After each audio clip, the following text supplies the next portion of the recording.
transmitiendo desde la Ciudad de México. Urus Radio, una estación para compartir.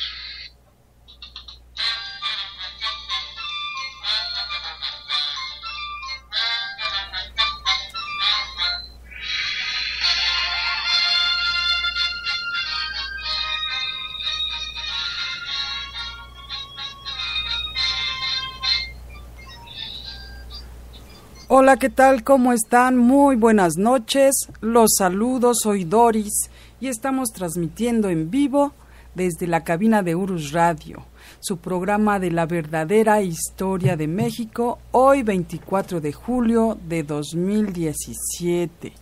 Y pues el tema de hoy es, bueno, mejor ser que se los diga el profesor Francisco Mendoza, que es quien nos narra nuestra grandísima historia. Así es que vamos a saludarlo. Profesor, ¿cómo está? Buenas noches.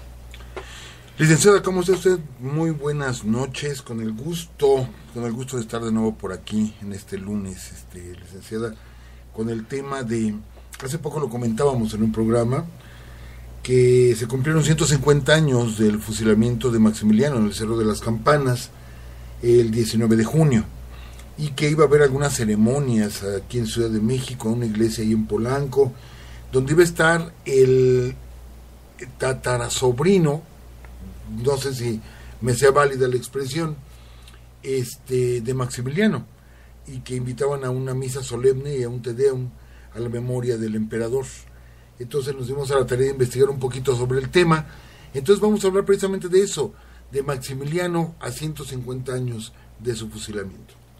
Bien, profesor, pues como otras veces me he quedado a la mitad en los saludos, profesor, vamos a hacer los comentarios que nos han llegado en estos momentos de algunas personitas que, bueno, ya tenemos en algunos programas que nos han enviado. Está Juan Carlos Pérez Carmona, que dice que en la serie de Juegos de Trono, uno de los personajes ejecuta a sus enemigos por aperreamiento. Fíjese desde cuándo fue, ¿sí? Ok, por acá está Luis Andrés Rojas, que nos dice que saludos desde Houston, Texas. Nos escuchan allá en Houston, Texas. Eli Villegas Contreras dice, buenas noches, me gustó mucho su programa. Saludos a ambos y felicidades. Muchas gracias, muchas gracias. También tenemos un mensaje en YouTube, profesor. Dice, muy buen programa, profesor Francisco y licenciada Doris. Pero en el episodio 15 de Grandes Mentiras de la Historia de México, ¿sí? Decía que las leyes de reforma, ¿sí? Con las leyes de reforma se abolió el fuero eclesiástico y militar, pero el fuero militar sigue existiendo. Saludos desde Oaxaca. Y pues no sé quién sea, nada más tiene una M. De hecho, bueno, se abolió el fuero eclesiástico y el fuero militar, aunque se retomó después el fuero militar. Ok. Pero sí hubo un momento en el que sí fue abolido. Ok, y dice que es Manchas Salinas, dice, y también es Pati Chávez, que bueno, nos quedamos también a la mitad. Ahí había un pequeño errorcillo por ahí, pero bueno, ya estamos aquí saludando a Pati Chávez, que es es de Tijuana. Dice, saludos desde Tijuana. Dice, de verdad que desde que me encontré este podcast hace 2 semanas, es mi acompañante en mis largas horas de trabajo. Muchas gracias por el excelente trabajo que realizan. Sigan así. Mi esposo y yo nos declaramos sus fans. Y dice más, y aprovecho, quisiera hacer una solicitud para que nos cuenten un poco más de historia de mi estado. Aunque Tijuana es una ciudad joven con solo 128 años, creo que ni aquí mismo en la región se le hace justicia a la poca historia que tiene. Me encantaría conocer más en voz de nuestro querido profesor. Bueno, saludos cordiales. Tijuana cobra realce al pasar la frontera después de la guerra del 47-48. Cobra mucho realce Tijuana, pero Tijuana ya estaba poblado, era un caserío, digamos. Pero por ejemplo ahí en San Diego, no olvidemos por el nombre, pues era una comunidad mexicana, desde principios del siglo XIX, en un convento ahí donde se celebraban los bautizos. Ya aparecen bautizos de niños nacidos en Tijuana, ¿sí? Desde la época virreinal. Eran pocos, pero aparece fe de bautismo, que eso echó un poquito abajo la historia del nombre de Tijuana, que decían que todo venía de una especie como de fonda que tenía la tía Juana, y que por eso se fue deformando el nombre de esta Tijuana. No, la fonda existió, y la tía Juana existieron, pero existieron 60 o 70 años después de que hay actas de nacimiento, bueno, fe de bautismo, más bien, no eran actas de nacimiento, era fe de bautismos, con el nombre de nacido en Tijuana. Entonces, pues tiene más de 200 años, poco más de 200 años de historia, la bella población de Tijuana. Y bueno, claro que sí, platicaremos de Tijuana con mucho gusto. Perfecto, ya tenemos a 3 personitas en el chat, los saludamos, es Félix Montó, dice licenciada Doris y profesor Mendoza, un enorme gusto volver a escucharlos como todos los lunes, y además tenemos de invitado a Maximiliano, será una noche deliciosa. Así es. Y está también Verónica Arbizu Lara, dice hola profesor Francisco y licenciada Doris. Israel Arriaga, muy buenas noches licenciada Doris y maestro Mendoza, es un placer una vez más. Pues gracias comencemos. A nuestro amigo Félix, a nuestra amiga Verónica Arbizu y a nuestro amigo Israel, de veras muchas gracias. Y sí, pues iniciemos. Me gustó ese prólogo de nuestro amigo Félix, donde dice tendremos de invitado a Maximiliano. Híjole, pues ¿qué le podríamos decir a nuestro amigo Félix? Yo creo que si lo tuviéramos de invitado lo volvíamos a fusilar definitivamente.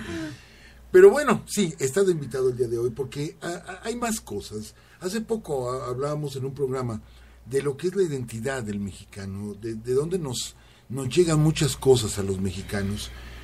Y yo creo que Maximiliano, no vamos a culpar a Maximiliano, o tampoco lo vamos como a limpiar.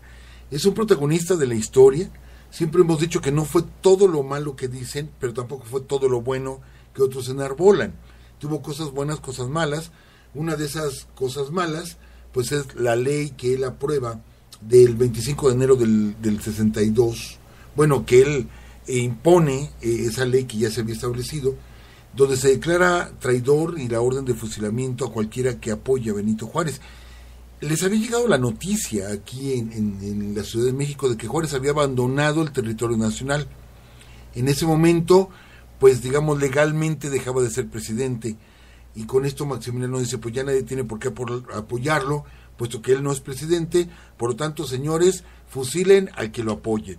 Y esto sirvió de pretexto para hacer grandes matanzas por parte de los franceses. Esto es lo que lleva a la muerte de Maximiliano. Precisamente la aprobación de esta ley, la utilización de esta ley, y que ensangrentó por completo al país. Ese halo de benignidad, ese halo hasta cierto punto de santidad por parte de Maximiliano se vino abajo, se desmoronó, y vaya que tuvo buenos defensores, no solamente mexicanos, sino muchos extranjeros que pidieron la vida de Maximiliano, y pues no fue posible. Esa ley que él aprobó, que le costó la vida a miles de mexicanos, fue la que terminó por hundirlo a Maximiliano. Pero bueno, platiquemos entonces. Tuve la oportunidad de ver algunas imágenes que han subido al YouTube con la imagen de Felipe de Habsburgo, que viene a ser el tatarasobrino de Maximiliano. Me llama la atención, yo no lo conocía, y me llama la atención que cuando lo veo, él es alto, blanco, delgado, y pues creo que es muy parecido. Bueno, es un Habsburgo, claro, debe de tener esa vena, ¿sí? Y es muy parecido a Maximiliano. Entonces, él es nacido en México, pero de padres austriacos, nació en México y habla un perfecto español, y vive en México y hace negocios en México, y bueno, y él sabe que es descendiente y que él es un archiduque y es un príncipe, etcétera, pero bueno, él no pelea los títulos nobiliarios porque igual en Europa, pues esos títulos nobiliarios ya no existen como tal, ya que cayó la familia Habsburgo.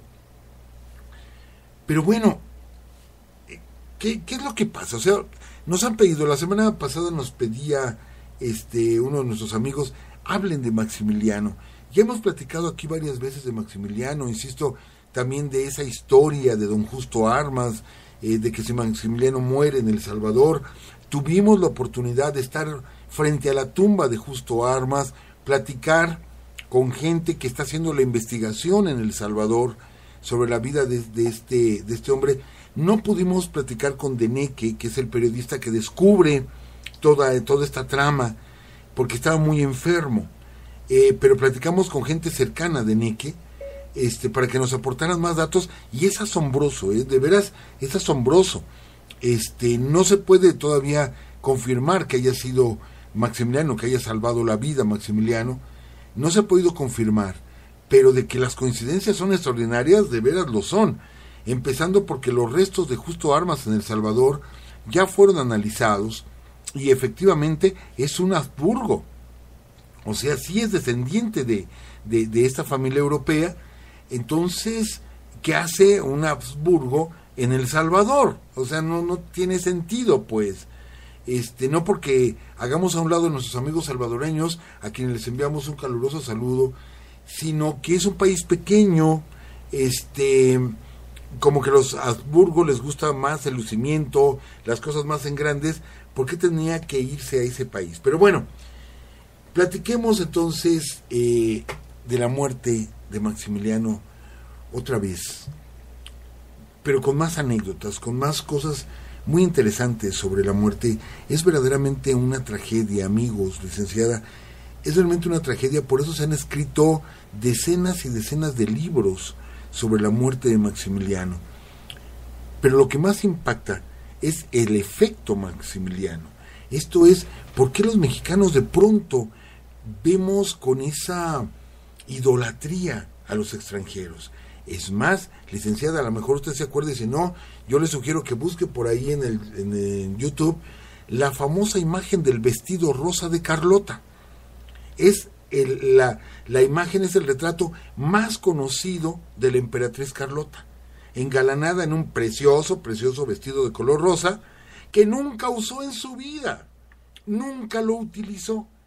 Mas, sin embargo, ¿cuántas quinceañeras, sí, se mandaron a hacer el famoso vestido rosa de Carlota? Es más, mi familia, yo soy oriundo de Michoacán, lo he comentado varias veces, y cuando hablaban mis primas, mis sobrinas, que iban a preparar sus 15 años, hay un vestido como el de Carlota. O sea, ya era el referente, el vestido de Carlota, cuando ese vestido nunca lo utilizó. Formaba parte de su ajuar, pero nunca se lo puso en su vida. Mas, sin embargo, el pintor, ¿sí?, hace el retrato de la emperatriz Carlota y luego pide el vestido para pintarlo, ¿sí?, sobre lo que él había pintado, y le pone el vestido a Carlota. Pero insisto, ni siquiera lo utilizó alguna vez. Fíjense la imagen del emperador, de la emperatriz, el hecho de que fueran tan admirados, de que formaran una corte aquí en México, de que la gente quería acercarse a los emperadores. Hay muchas anécdotas curiosas. Por ejemplo, alguna ocasión que estaba de viaje Maximiliano a Carlota, perdón que me ría, pero es que es divertidísima esta historia. A Carlota la invitan al barrio de Tepito, ¿sí?, que ya se conocía como tal, el barrio de Tepito, para conocer los tlachicoleros, ¿sí? Entonces ellos querían como que familiarizarse con todo lo mexicano. Entonces, ya nuestros amigos ya se imaginarán que nos están escuchando y que entienden lo que es la palabra tlachicotón, ¿sí? Entonces la invitan a conocer el tlachicotón a Tepito, que es pulque, ¿sí? Y a ella se le antoja al verlo y se lo toma. Se toma un tarro así por completo de pulque. La emperatriz Carlota, obviamente iba con guardia personal, iba con sus damas de compañía, y se toma el pulque y comenta la anécdota que casi se la llevaron, pues, en hombros casi, ¿no?, a la pobre Carlota, porque se puso una borrachera tremenda con pulque mexicano, ¿sí?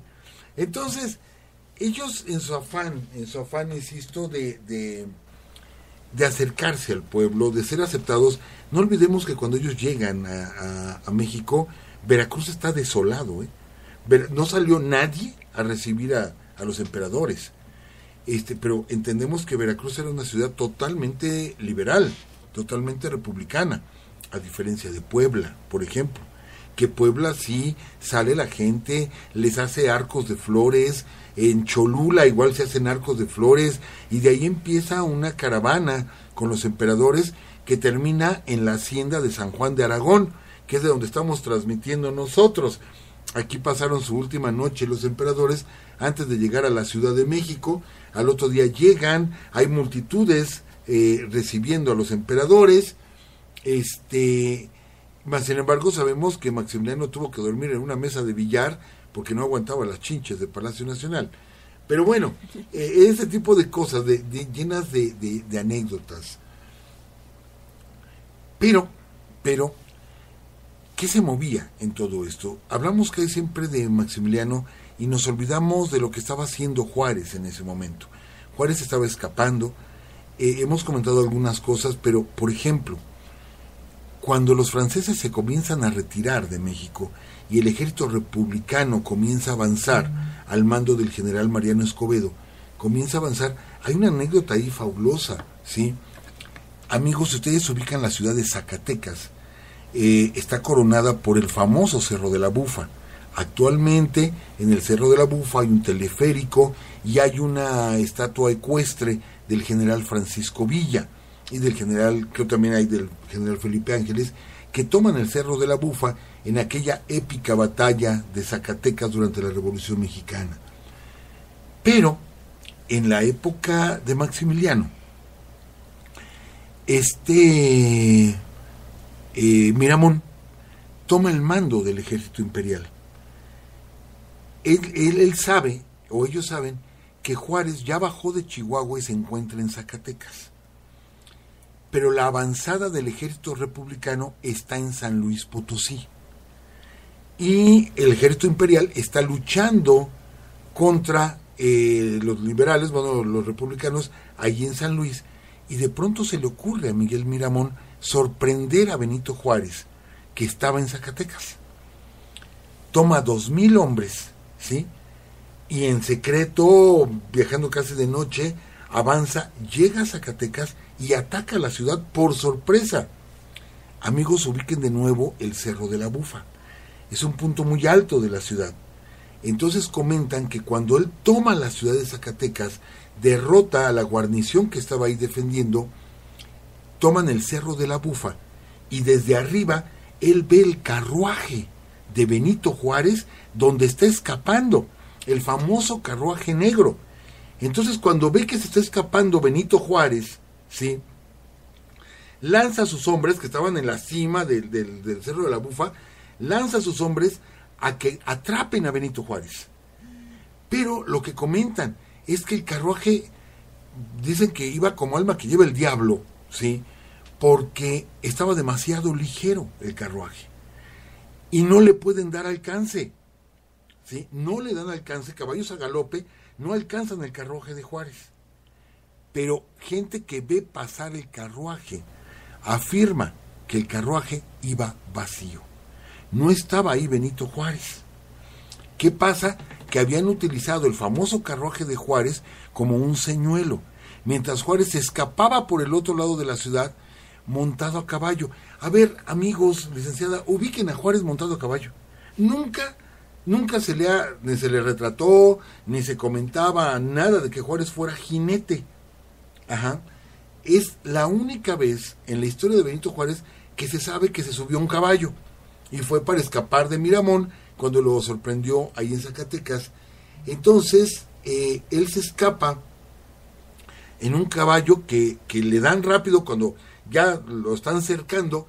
Se escapa Benito Juárez, Lerdo de Tejada y su inseparable secretario José María Iglesias. El caballo en el que se escapa Juárez se llamaba Relámpago, ¿sí? Imagínense la velocidad del caballo. Se entiende que les dan los 3 caballos más rápidos a Juárez, a Lerdo y a José María Iglesias, y los caballos, uno era Relámpago, el otro se llamaba Monarca, y el otro caballo se llamaba El Vapor. Y en eso se escapa Benito Juárez. Cuando se da cuenta Miramón de que cayó en una trampa, ¿sí?, de que el carruaje de Juárez era un señuelo, regresa a sus hombres y se alcancen a Juárez, él va a galope. No, ya estaba muy lejos, ya estaba llegando a Fresnillo. Ya estaba muy lejos Benito Juárez y se le escapa a Miramón. ¿Sí? Entonces, ¿qué hubiera pasado si Miramón toma prisionero a Juárez? ¿Lo hubiera fusilado? ¿O qué hubiera pasado? No me atrevo a pensarlo. Hubiera cambiado la historia. Y esto fue una audacia directamente de Miramón. Cosa curiosa, Miramón cuando cae la ciudad de Querétaro en poder de los republicanos, estos datos los estuvimos buscando, él cae prisionero, ¿sí? Él estaba dormido, sabe que están entrando los republicanos a la ciudad de Querétaro, se va a la plaza y cuando llega a la plaza lo reciben a balazos. Entonces a él le dan un balazo que le hiere la cara, ¿sí?, y un dedo. Entonces busca auxilio médico y llega a la casa del doctor Licea. Ahorita vamos a ver qué importante es el doctor Licea. Llega a la casa del doctor Licea y el doctor le dice: es que usted tiene la bala metida en la mejilla, se le quedó la bala, hay que sacársela. Entonces agarra a Miramón, pues, lo ponen en una cama y empiezan a buscarle la bala, ¿sí?, que tiene metida en la mejilla. Esta bala no existía. Fue una trampa del doctor Licea para mantenerlo ahí en el consultorio mientras mandó a un ayudante a informar a los republicanos que allí en su consultorio tenía al general Miramón. O sea, fue una trampa. Pero mientras fue 2 horas, comentan, que estuvo maniobrando con pinzas, tijeras, etcétera, buscándole la famosa bala en la mejilla a Miramón, ¿sí? Y pues obvio nunca se la encontró porque no existía esa bala. Y es así como toman prisionero a Miramón. Mejía, Tomás Mejía, que hace poco la licenciada Doris nos hizo el favor de subir una foto escalofriante al Face de Urus, donde está la momia, o el cuerpo, no momificado, lo dije mal, perdón, el cuerpo embalsamado de Tomás Mejía, que cuando él muere fusilado, los restos se los entregan a su esposa, pero Mejía muere en la miseria, totalmente en la miseria. Su esposa se lo trae a la Ciudad de México, el cuerpo embalsamado. Tenían una pequeña casa de adobe, ¿sí?, en la colonia Guerrero, de aquí de la Ciudad de México. Y ahí sienta el cuerpo de Tomás Mejía, lo sienta. Hay que aclarar que embalsaman el cuerpo y quien pagó el embalsamamiento fue el general Mariano Escobedo. Pero bueno, pagó y ya.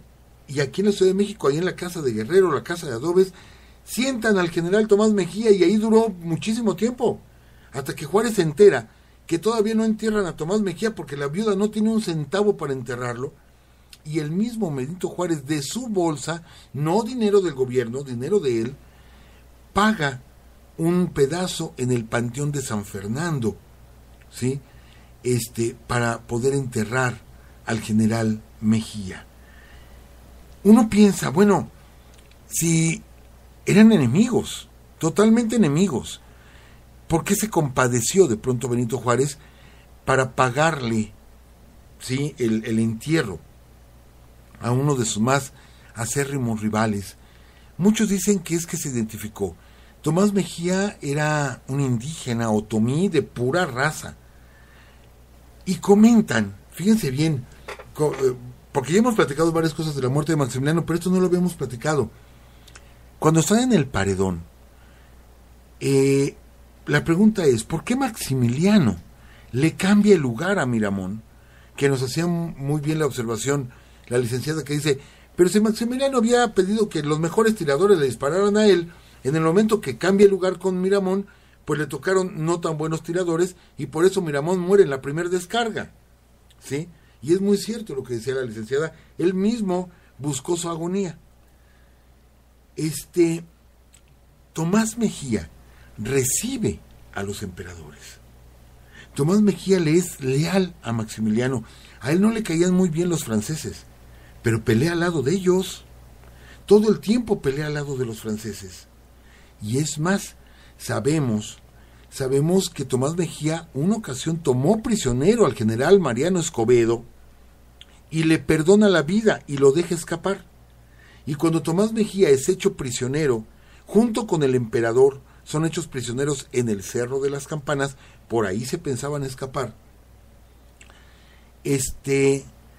Mariano Escobedo va a su celda y le dice: general, usted me salvó la vida, sálvese usted ahora, yo lo dejo escapar. Y Tomás Mejía dijo: sí, pero que se vayan conmigo el general Miramón y el emperador. Entonces agarra Escobedo y dice: no, le salvó la vida a usted, a ellos no. Y Tomás Mejía dice: entonces correré la misma suerte que ellos. Vean qué leal Tomás Mejía, ¿sí? Sumamente leal. Mas sin embargo, a la hora del fusilamiento, en lugar de que Maximiliano pagara, ¿sí?, esa lealtad tan grande de Mejía, poniéndolo en el centro, no, al que pone es a Miramón. Miramón tenía unos meses de haber llegado a México. Miramón estaba en Europa y tenía unos meses de haber llegado, y luego lo convirtieron en jefe del ejército imperial. Aquí viene esta parte. Dicen que esto fue un acto de racismo hasta en la muerte de Maximiliano. Prefirió al bonito, porque él era también bonito, sí, alto, rubio, ojos claros, y Miramón pues era blanco, muy apuesto, era todo un caballero, etcétera, que al pobre indito. Al indito pues ahí ni quien se acuerde de él, y mejor entre ellos hicieron ahí su acto de que ponte en el centro, etcétera, etcétera, y se comenta, y no lo dudo mucho, porque desgraciadamente es parte de lo que sentimos los mexicanos, ese enorme complejo de inferioridad que nos han inyectado, que nos han metido, ¿sí?, y que por lo cual nos sentimos tan pequeños ante los extranjeros. Bien, otros detalles de la muerte. Sabemos que Maximiliano ya iba para Europa. Y de pronto recibe una carta de su mamá, donde su mami, perdón, no lo digo como burla, sino por la actitud, darle un marco a la actitud. Su mamá le dice, entre otras palabras, que jamás un Habsburgo ha abdicado a un trono, que jamás un Habsburgo se había rendido, y que no quisiera que él fuera el primero. Pues le está diciendo: hijo, quédate y pelea. Eso le está diciendo.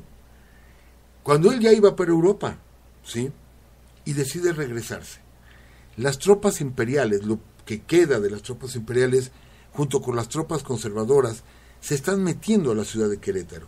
Han ido perdiendo terreno. Entonces comete el gran error Maximiliano de irse a meter a la ciudad de Querétaro. Si ustedes, amigos, conocen la ciudad de Querétaro, aparte de que es preciosa la ciudad, pero verán que es como una especie de herradura, está casi rodeada de montañas, y hay un acueducto, ¿sí? Pues cuando ya se meten las tropas imperialistas ahí, junto con Maximiliano, deciden dar una batalla final, pero los tres grandes ejércitos republicanos se dan cita también en Querétaro, y comienza el sitio de Querétaro, que fue terrible. El sitio fue terrible. Entonces, cortan el agua del acueducto. Cortaron el acueducto y empiezan a darse enfermedades, tifoidea, etcétera, dentro de la ciudad. Y esto afectaba al pueblo, no solo a los soldados imperialistas. Y hemos platicado aquí que muchos años después, el general Mariano Escobedo le contesta una carta al general Porfirio Díaz, donde Porfirio Díaz le dice qué fue lo que pasó realmente en Querétaro, ¿sí? Porfirio Díaz estaba peleando contra Leonardo Márquez acá en Puebla, y en Ciudad de México y en Toluca. Entonces él no estuvo en el sitio de Querétaro, y le pregunta a Mariano Escobedo que qué había pasado. Entonces él le contesta una carta que nosotros ya tuvimos oportunidad de leer, donde el general Escobedo le dice que él le había prometido a Maximiliano no decir nada de lo que él sabía, a menos que se lo preguntaran. Y nadie se lo había preguntado hasta que se lo preguntó Porfirio Díaz. Entonces dice Escobedo, ahora lo voy a platicar. Y platica Mariano Escobedo que poco antes de la caída de Querétaro, el coronel Miguel López cruza las líneas, ¿sí?, y pide hablar con el general Escobedo. El general Escobedo lo recibe en una tienda de campaña y el coronel Miguel López le dice, vengo por órdenes del emperador, ¿sí? Vengo por órdenes del emperador para pues solucionar esto, que ya esto se termine, ¿sí?, y que usted le permita escapar. Así, usted le permite escapar y él se compromete, jura y perjura que no va a regresar a México, que él de aquí se va a Veracruz, toma su barco al Novara y jamás va a regresar a México. Y agarra a Mariano Escobedo y le dice, no, yo no hago tratos con el emperador de ese tipo, si no la rendición, no hago tratos. Y le dice el coronel Miguel López, el emperador me dijo que era muy probable que esa fuera su respuesta, que entonces yo le dijera que ya no querían más sangre, ¿sí?, derramada ahí en Querétaro, que entonces hoy a las 4 de la mañana, bueno, mañana a las 4 de la madrugada, vamos a quitar la guardia del convento de la Cruz para que ustedes puedan entrar. Y le contesta el general Escobedo, quiten o no quiten ustedes la guardia, yo de todos modos voy a entrar al convento de la Cruz hoy en la noche, la quiten o no la quiten.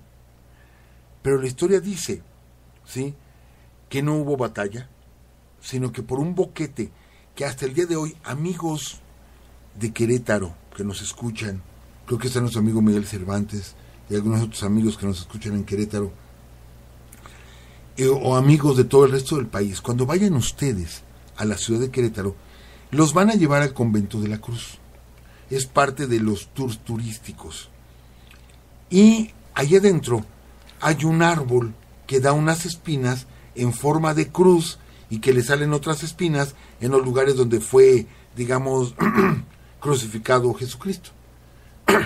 Y todo el mundo va a ver el convento de la Cruz por las crucecitas que venden allá afuera, que son de ese matorral, bueno, de ese árbol o de matorrales. Pero nadie sabe que allí estaba Maximiliano. Y si ustedes tienen la curiosidad, vean el convento de la Cruz de frente, váyanse por el lado izquierdo del convento de la Cruz y vayan caminando toda la barda, toda la barda, y de pronto van a encontrar ustedes un boquete en la barda. Que uno dice, oye, pues se ve ese boquete ya bien viejo, y tiene una pequeña placa que nadie lee, donde dice, por este lugar, por este boquete, entraron las tropas republicanas al convento de la Cruz cuando el sitio de Querétaro. Es una tristeza que un hecho histórico, yo no estoy diciendo, no vayan a ver las crucecitas, no, vayan, véanlas, es un detalle curioso de la naturaleza, pero aparte, ¿por qué no vemos un lugar tan histórico, tan importante para nuestra historia? El boquete precisamente por donde entraron todas las tropas existe hasta el día de hoy y se ve que es un boquete provocado por un cañonazo. Pero bueno, entran las tropas, le avisan a Maximiliano, aquí es donde dicen que fue falso que Maximiliano ofrecía retirarse, porque Maximiliano lo sacan en ropa de cama. Maximiliano estaba dormido. Si Maximiliano había mandado decir con el coronel López que iban a quitar la guardia para que entraran los republicanos, Maximiliano lo sabía y los hubiera estado esperando. Mas sin embargo lo agarran en ropa de cama. Quiere decir que no sabía. Y en ese momento entra el coronel Miguel López en la historia como uno de los grandes traidores de Maximiliano. ¿Por qué? Porque Maximiliano de ahí camina, avanza hacia el centro de la ciudad de Querétaro y después le dicen que intenta escapar por el Cerro de las Campanas. Ahí se encuentra con el general Tomás Mejía. A Miramón lo agarran en el consultorio del doctor Licea, pero Tomás Mejía está abriéndole paso al emperador y el mismo emperador dice, mi general, ¿hay alguna oportunidad de escapar? Dice, ninguna, pero vamos a intentarlo, ¿sí? Aunque sea, vamos a intentarlo. En ese momento Maximiliano dice, no, si no hay chance de escapar, me rindo. Y decide rendirse y le entrega su espada al general Mariano Escobedo. Pero bueno, ¿qué pasa con el coronel Miguel López? Amigos, sigan esta historia, es formidable. Los generales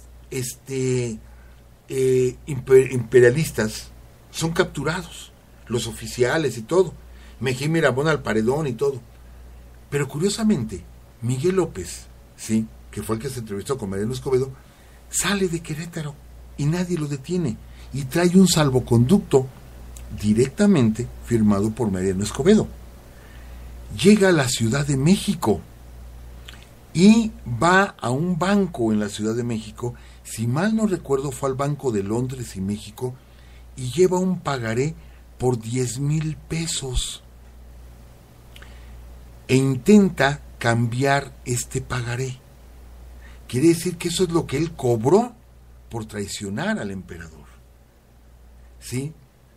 Pero ¿qué creen? Que el banco se declara sin fondos y no le paga ese dinero al coronel López. Entonces él, como puede, y con lo poco que traía, se va para su tierra. Su tierra es Puebla.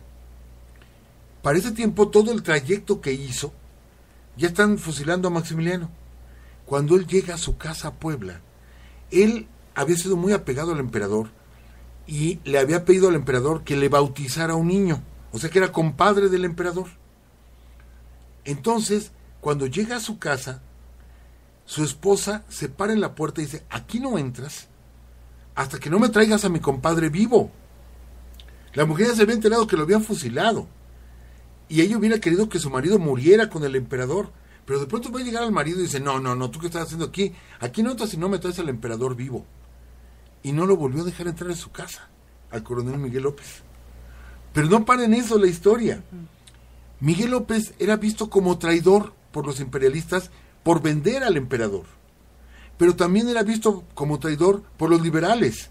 Sí, te pago 10,000 pesos, pero eres un traidor, eres un asco como militar. Entonces, ni lo acepta un bando, ni lo acepta el otro. De tal forma que él busca trabajo, él busca emplearse en algún lugar y nadie le da trabajo por traidor. El coronel Miguel López termina de indigente en las calles, ¿sí?, pidiendo limosna.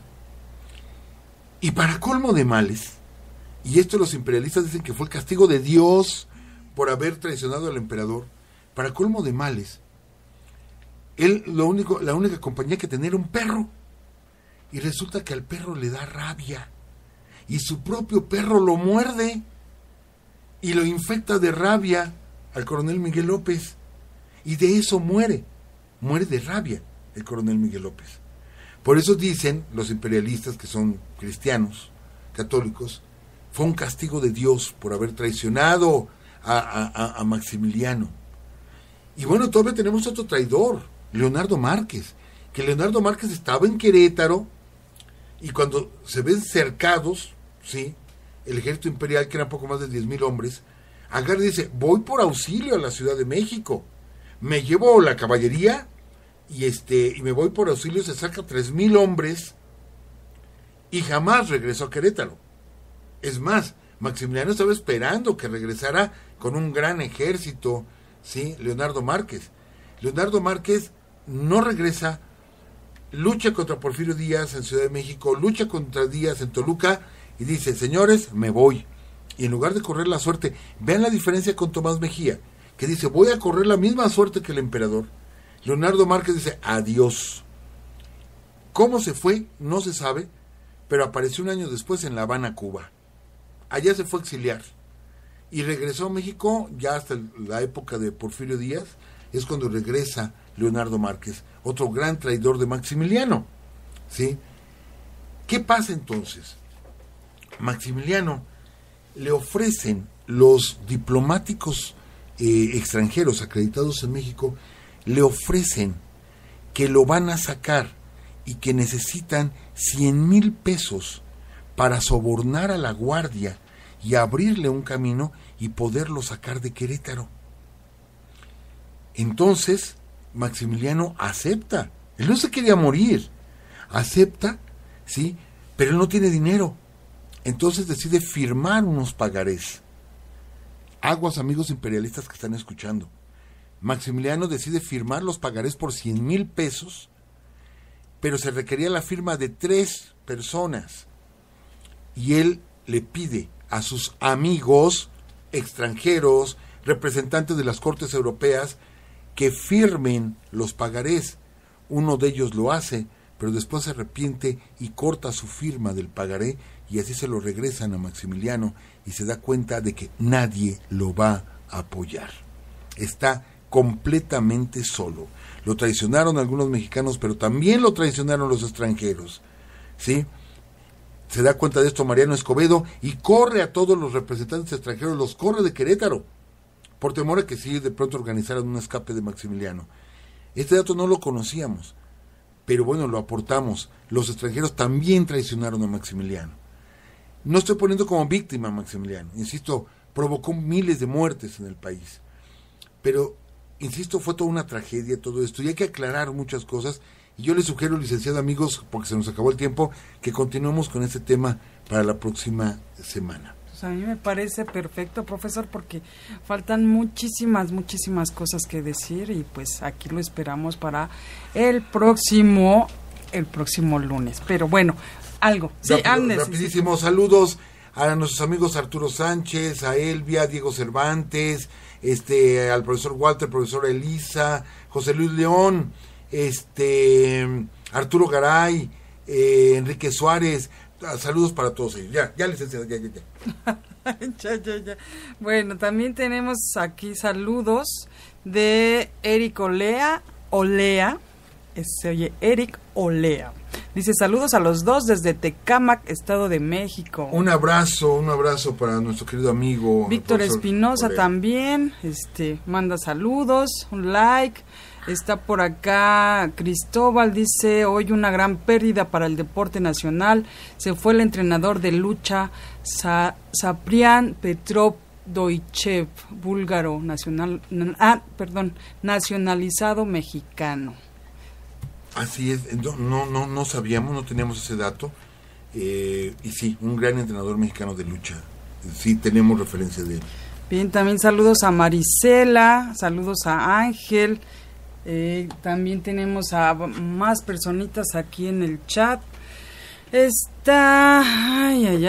Pero antes, en lo que se abre la página, profesor, si puede aclararnos la información sobre el volcán de Michoacán. Sí, lo del volcán que habíamos anunciado fue una noticia oficial, circuló oficialmente en redes sociales, pero después se comprobó que no, que era basura, que había enterrado un circo y que le prendieron fuego y le echaron tierra encima y siguió saliendo humo, y eso era el famoso volcán que iba a levantarse en Michoacán. Entonces todo fue producto de un circo. Muy bien, saludamos también a Emanuel Bernal, que dice saludos amigos de Urus Radio. Está José Luis Vázquez Campos, dice saludos profesor Francisco y licenciada Doris, como siempre un placer escucharlos. También está Adriel López y dice buenas noches, muy interesante como siempre profesor y profesora. Ok, parece que es todo, profesor. No, sí me falta un anuncio. Los invitamos para que escuchen el programa de Psique Urus el próximo viernes a las 10 de la mañana. Vamos a tener una entrevista con un doctor muy importante, un doctor en psicología, el doctor Carlos Serrano. Entonces los invitamos para que nos acompañen este viernes a las 10 de la mañana. ¿Cómo ven? Así es la misma dirección que Urus Radio, solamente pónganle al final, en lugar de Urus Radio, pónganle Psique, P-S-I-Q-U-E, Psique Urus, y es un programa que habla de psicología. Estamos todos los viernes a las 10 de la mañana, entonces vamos a tener la presencia del doctor Serrano, como bien dice la licenciada, y pues por ahí los esperamos. También está, profesor, se me fue aquí alguien bien importante que está mandando saludos. Déjeme ver si lo encuentro. No lo encuentro. ¿Cuánto nos falta? Como un minuto, licenciada. Profesor, no lo encuentro. La personita que conoció usted en León, Guanajuato, ¿quién es? Ya. Lo mando a saludar. Y dice que saludos de El Güero Rodríguez. Me gustó eso del Güero Rodríguez, muy bien, sí. Nada más que no. Descendiente de la Güera Rodríguez. Sí, muy bien, pues eso es todo, amigos de Urus Radio, los esperamos por aquí el próximo lunes, cuídense mucho y esperamos que también escuchen el programa del próximo viernes a las 10 de la mañana. Un saludo a nuestro amigo Gerardo Palavicini, que estuvimos con él también, un saludo. Hasta luego, que estén muy bien.